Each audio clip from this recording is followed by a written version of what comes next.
Vote को कीमती समझिए और याद रखिए इलेक्शन सिर्फ बल्दिया का नहीं है या छोटा इलेक्शन नहीं है। ये इलेक्शन बड़ा अहम इलेक्शन है और इस इलेक्शन में हम अपने पार्टी के उम्मीदवारों को कामयाबी के साथ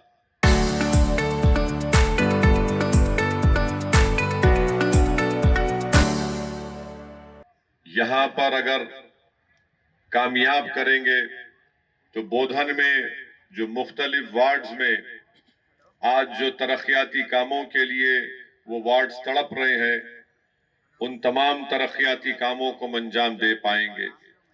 और एक बात याद रखिए आप कि अगर कोई ये समझ रहा है कि मैं अपने वोट का इस्तेमाल नहीं करूंगा, तो मैं बड़ी जिम्मेदारी के साथ आपके सामने अर्ज करना चाहूंगा कि आने वाली नस्लें ऐसे लोगों को हरगिज माफ नहीं करेंगी जो अपने वोट का इस्तेमाल नहीं करना चाहेंगे।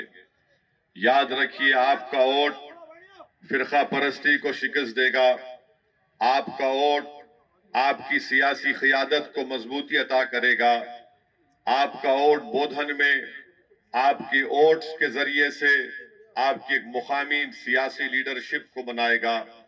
आपका एक एक वोट पैगाम देगा उन तमाम नाम निहाद सियासी पार्टियों को जो सेकुलरिज्म का चोला पहनकर बरसों से आवाम को ठग रहे हैं। तो मेरे अजीज दोस्तों और बुजुर्गों, ये इलेक्शन बड़ा अहम है। मेरी आपसे गुजारिश है कि अपने के वोट का इस्तेमाल करिए। पोलिंग परसेंटेज कम से कम हमारा 85% होना चाहिए।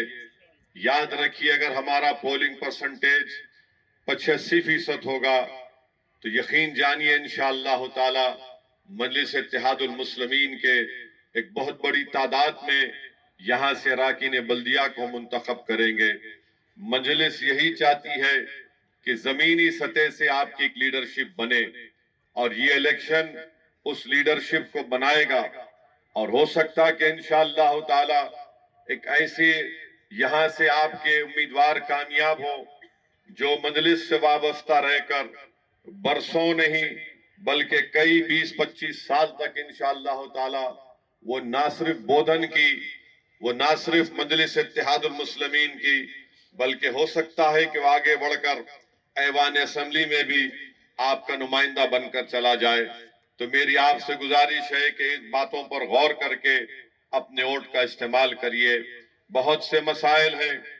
मुझे बताया गया कि जनाब बाबू खां साहब मरहूम जब एमएलए थे, समी साहब बता रहे थे कि उस जमाने में इंडस्ट्रियल एरिया में 500 मैकेनिक को जो जमीनें दी गई थी उसका अभी तक रजिस्ट्रेशन नहीं हुआ। आप जानते हैं कितना बड़ा पुराना मसला है, मगर अभी भी हल तलब है। और उससे बड़ा मसला निजाम शुगर फैक्ट्री का है।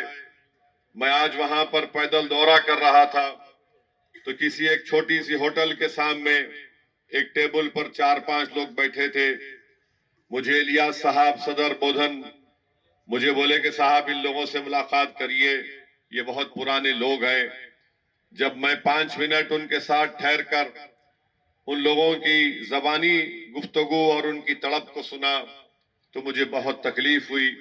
मुझे अंदाजा था इस बात का, मगर जिस तड़प के साथ और जिस कर्ब और तकलीफ के साथ उस साबिका मुलाजिमीन ने जो निजाम शुगर फैक्ट्री को अपना सब कुछ दे दिए, उन्होंने मुझसे कहा कि हमको कोई वीआरएफ भी ले लिया तो उसको पैसे नहीं मिले, कोई नहीं लिया तो 6-6 साल से उसको तनख्वाहें नहीं मिल रही है। और फिर वो कह रहे थे कि उनके पास चाय पीने के पैसे नहीं है, चाहे वो यहाँ की शुगर फैक्ट्री हो, मेदक की हो या मेटपल्ली की हो। मुझे अफसोस होता है कि तेलंगाना बनने के बाद बीआरएस पार्टी ने वादा किया, वो वादा निभा नहीं सके। 2023 के असेंबली इंतखाबात के वक्त कांग्रेस पार्टी ने वादा किया और करीब 3-2.5 साल का अरसा हो चुका है। निजाम शुगर फैक्ट्री का मसला एक सियासी मसला नहीं है, ये एक इंसानियत का मसला है। और हम हुकूमत से और खास तौर से वजीर आला रेवंत रेड्डी से इस बात का मुतालबा करते हैं कि वो खुद पर्सनली बजाते खुद इस मसले का हल तलाश करें। वो जो गरीब एम्प्लॉइज आज भी जिंदा हैं, बोलते 120 लोग अभी हैं, कम से कम उनकी जिंदगी में इस मसले को हल किया जाए ताकि उनसे इंसाफ मिल सके। जो बरसों इस फैक्ट्री में लगा दिए, आज इस उम्र में वो पहुंच चुके हैं कि आज उनको हुकूमत की मदद की बेहद जरूरत है। मैंने उनसे वादा किया कि इंशाअल्लाह ताला मजलिस इत्तेहादुल मुस्लिमीन के अरकान असम्बली, ऐवान असम्बली में भी और ऐवान असम्बली के बाहर भी इस मसले को उठाएंगे और हम उनके साथ बराबर ठहरे थे और ठहरे रहेंगे। और जरूरत पड़ी तो इंशाअल्लाह ताला मैं खुद जाकर वजीर आला रेवंत रेड्डी से मुलाकात करके इन गरीबों के इंसाफ का मुतालबा मजलिस इत्तेहादुल मुस्लिमीन से करूंगा। मगर इन पार्टीज को याद रखना चाहिए, चाहे वो टीआरएस हो या कांग्रेस हो, इख्तिदार में आने से पहले आपने बड़ी बड़ी बातें की थी, मगर इख्तिदार में आने के बाद आपने इन तमाम गरीब लोगों के मसाइल को आप भूल गए। मगर याद रखिए, जो भूल जाते हैं इख्तिदार में आने के बाद, वो गरीब अवाम, दोबारा असेंबली का इलेक्शन होगा तो फिर वो भी उन पार्टियों को भूल जाती है। इसीलिए ताकि वो गरीब आपको ना भूले, कम से कम आपके पास वक्त है, आप उनसे इंसाफ करिए। मेरे अजीज दोस्तों और बुजुर्गों, दूसरी बात यह है, बोलना तो बहुत चाहता हूं मगर निजामाबाद भी जाना है। आखिरी बात बोल के जा रहा हूं, मजलिस का चेयरमैन बनना जरूरी है। क्यों? बोधन की तरक्की के लिए, बोधन के अमन के लिए, भाईचारगी के लिए, मगर एसआईआर के लिए भी जरूरी। याद रखो मेरी इस बात को, मैं 6 महीने पहले तकरीर में बोला था पासपोर्ट बनाओ, बोला था आप लोगों को, जो सुने होंगे मेरी बात को, जिसके पास पैसे पासपोर्ट बनाओ। डॉक्यूमेंट जरूरी है। उसमें एक तारीख लिखी गई कि जो 2002 के बाद पैदा हुए या 87 के महीने के बाद पैदा हुए तो उनको डॉक्यूमेंट देना पड़ेगा। बर्थ सर्टिफिकेट, पेंशन का सर्टिफिकेट, ये 10 डॉक्यूमेंट हैं। याद रखिए, एसआईआर एक बहुत बड़ा चैलेंज हमारे लिए है। आज 11 तारीख को आप वोटर लिस्ट में देखकर अपने वोट का इस्तेमाल करिए, जाइए, ताकि मालूम हो सके कि तुम्हारा नाम वोटर लिस्ट में है।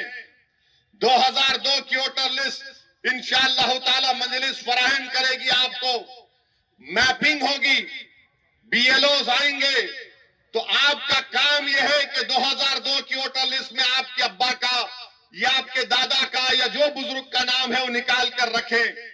वो अगर अल्हम्दुलिल्लाह बखैर हयात है, उनका नाम डालना, उसका नाम लेकर उनकी औलाद का नाम डालना, कोई नाम मिस नहीं होना। ये जिम्मेदारी सबकी है। एसआईआर, मैंने पार्लियामेंट में खड़े होकर कहा यह गैर कानूनी है, मगर सुप्रीम कोर्ट में मामला चल रहा है। तो एसआईआर के लिए जरूरी है कि डॉक्यूमेंट्स की जरूरत पड़ेगी। और बीजेपी उत्तर प्रदेश में फॉर्म 7 डालकर मुस्लिम अकलियत के नामों को डिलीट कराना चाहती है। तो मैं तमाम से अपील कर रहा हूं, तेलंगाना में जब एसआईआर होगा, हमको पहले से ज्यादा चौकस रहकर, क्योंकि अब बीजेपी एनआरसी एनपीआर नहीं करना चाहती। वो इलेक्शन कमीशन से अगर खुदा ना खास्ता किसी का नाम नहीं आया तो उनको कहा जाएगा तुम भारत के सिटीजन नहीं हो, नागरिक नहीं हो, कागजात लेकर आओ।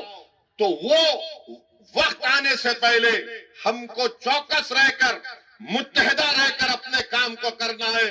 मैं तमाम मस्जिद के जिम्मेदारों से ये अपील कर रहा हूं पूरे तेलंगाना के कि वो हर जुमे के खुतबे से पहले 3-4 मिनट एसआईआर पर लोगों को बाखबर कराएं। याद रखो, अगर नाम नहीं आएगा खुदा ना खास्ता तो कल ये लोग बोलेंगे ये लोग भारत के शहरी नहीं है। अगर आपको मेरी बात का यकीन नहीं हुआ तो गूगल करके देखो, गोवा का एक एक्स साबिका मेंबर ऑफ पार्लियामेंट है, उसको नोटिस आ गई, तुम क्या भारत के शहरी हो बताओ। तो ये बहुत जरूरी है, परेशान होकर फिक्र करके खाली बैठना नहीं है, हरकत करना है।